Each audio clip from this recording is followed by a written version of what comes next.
Stillness in abundance, loving light, health, and wholeness. Stillness in abundance, loving light, health, and wholeness. Stillness in abundance, loving light, health, and wholeness. To one and all, peace and power to the family. I'm your host and co-pilot, Saul the God, operating in the truest, highest, and most broadest space of my authentic self. I'm feeling good for no reason at all. I hope y'all feeling good for no reason at all as well. Once again, peace and power to the family. Welcome to Cosmic Consciousness. As always, we're gonna light some sage and get some Palo Santo going. Coming into this space, I release the energy of anyone who come into this space, cleanse and transmute it. When I leave this video, I don't want to carry nothing with me that I didn't bring into this video. And when you leave this video, I don't want you carrying nothing that you didn't bring with you. That's it. I hope everybody will see that in love and light. As I said previously, and as most of you probably feel the same, I don't believe in accident or coincidence. The animals, I don't know where you are on your journey, but my connection with the animals have been on blast lately. Pardon me, good. Stay hydrated, but my connection with the animals have been on blast. We have to be paying attention. We have to be listening. For some of us, our dreams are taking off. You know, I've been experiencing clairaudience and heavy telepathy once again with the animals.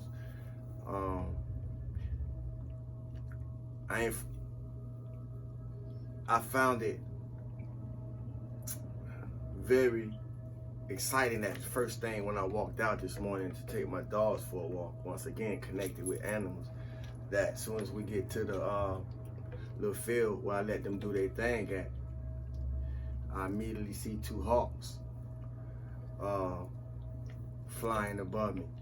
I really didn't know they was hawks at first until as one was just gliding and it started to circle, I see the sun hit his tail. And I could see that it was two red-tailed hawks, and they were screeching. It was two. That may be significant to somebody. It was two hawks, red-tailed hawks.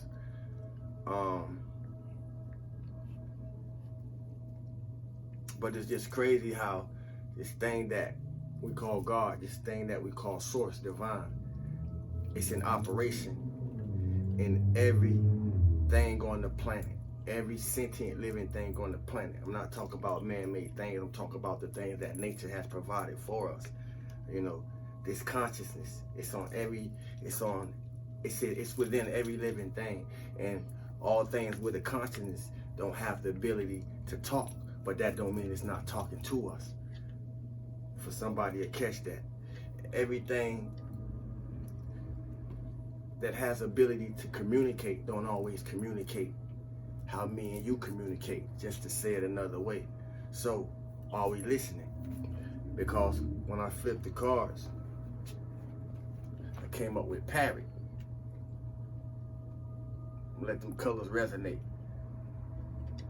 I operate with colors very heavily in my day-to-day life. For those who don't know this, I'm gonna put it up here again. Parrot. The parrot says, listen intently to understand. And I found that deep because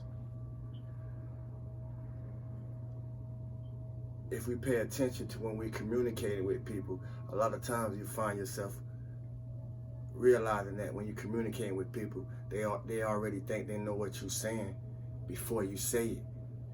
I've ran into that problem with myself, so that allows me to recognize it once checking it when I'm in operation with others. Listen intently to understand. If we're going to understand, we have to be able to listen. Not listen to what our mind is telling us while somebody's talking to us, but listen to what the person is telling you while they're communicating it to you. Listen. So we're going to see what the parrot talking about. Put off these glasses so I can see. Parrot.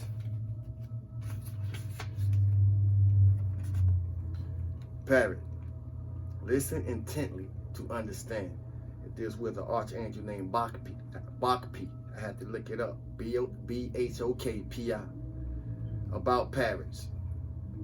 The whole parrot family, parrots, budgerigars, cockatoos, parakeet, lovebirds, and macaws is fifth dimensional.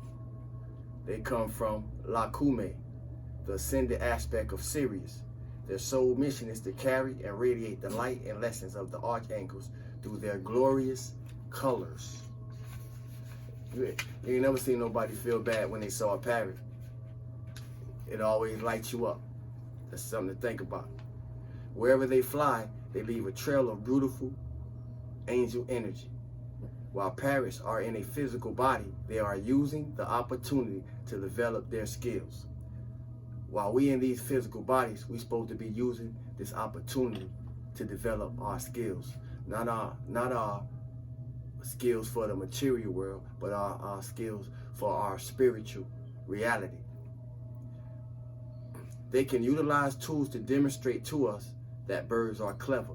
Their most remarkable gift is the capacity for mimicry. They can copy human voices, animals, and other sounds, a talent they have cultivated by listening intently. Everything we mimic and try to imitate, we ain't got no business trying to mimic and imitate. Parrots remind you to listen with your heart and your ears. They are teaching humans to heed keenly all that is happening around them. Guidance. When you receive this card, you are being asked to listen with your heart and soul in order to understand what people are really saying. Use all your senses to note what they are truly imparting and what is going on inside them. You may discover more than you thought possible. You are also being reminded that the archangels work through color.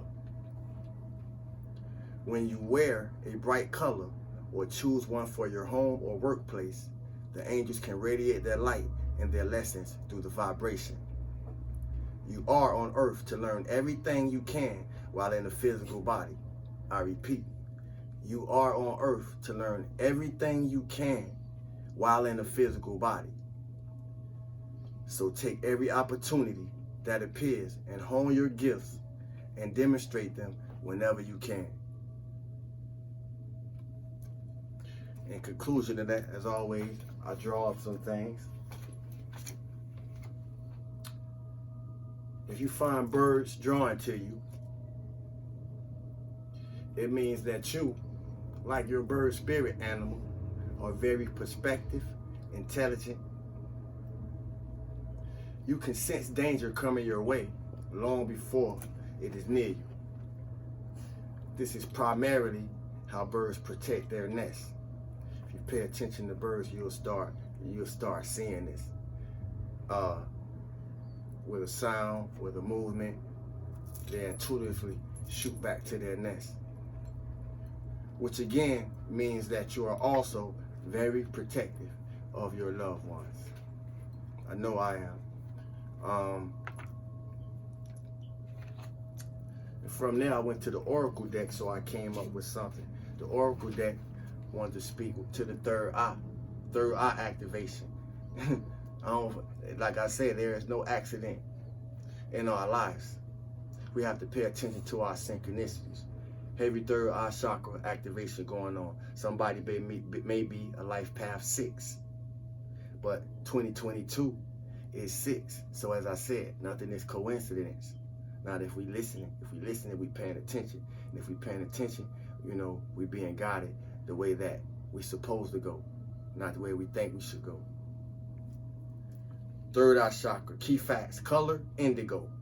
Sound, element, light. Gland, pituitary gland. Keywords, I see. This is the most often talked about of all the chakras. And clairvoyance, or inner strength, intuition, and higher levels of consciousness are all associated with this energy center. Found between your eyebrows, just above the bridge of your nose, It works closely with the throat and crown chakras and will assist you with your psychic and intuitive inner guidance. To balance the third eye chakra, I recommend that you practice walking, meditations, breathwork, yoga, tai chi, visualizations, and color therapy. Don't just focus on this one chakra as part of your development, as it is important to remember that they should all be in balance in order to work in unison and harmony. So we see that balance keep coming up, harmony keep coming up, all dealing with shadow work, you know, the light and dark aspects of ourself, the masculine and feminine aspects of ourself, the good, bad aspects of ourself must come in unison and balance. The motion of energy is faith. This is my conclusion, family. The motion of energy is felt, pardon me. Insight is synthesized with thought. Words paint pictures to our minds. And if we learn to hear, as we learn how to see, we realize all things are felt, because all is self. How well do we fulfill what our life is requesting of us? And the reason why that came to me and all that I read was because it's easy to request our wants, our desires, our likes upon others. But how well do we fulfill the requests of our own self? Furthermore, how well do we fulfill the requests of others? What I'm touching is to two different spaces. Selfless, selfish. And what we must be, and things that we can use to look at what space or place we vibrating from. It's easy to request what you would like to see in the world, in your community, in the people around you. But it's hard to request it of ourselves most of the time. It's even harder to be what we want to see. My life, personally, my life would have stayed the same if I stayed the same. It don't matter. It don't matter what I accumulated. You know, what I gained, what I lost. It has nothing to do with those mundane, superficial things. My life would have stayed the same had I stayed the same. And what's so funny about that is, just for me to say it like this, if we rotten inside, anything that we come into contact with, if it don't got enough sense to recognize what's going on, we're going to contaminate it. And when we're whole inside, anything that we come into contact with, if it got enough sense to pay attention to the bridge that you may be, then it'll clutch on to you and learn how to walk across that bridge. It's two sides of the same thing. But my life would have stayed the same had I stayed the same. I'm going somewhere with this. Because everybody who still need to make some changes, still bucking the changes that's needed to be made. And therefore, the things that you wanted, that you would like to see change in, is not changing for you. Walk with me. My life would have stayed the same had I stayed the same. But in order for my life to change, I had to change something. And that change had to take place within me.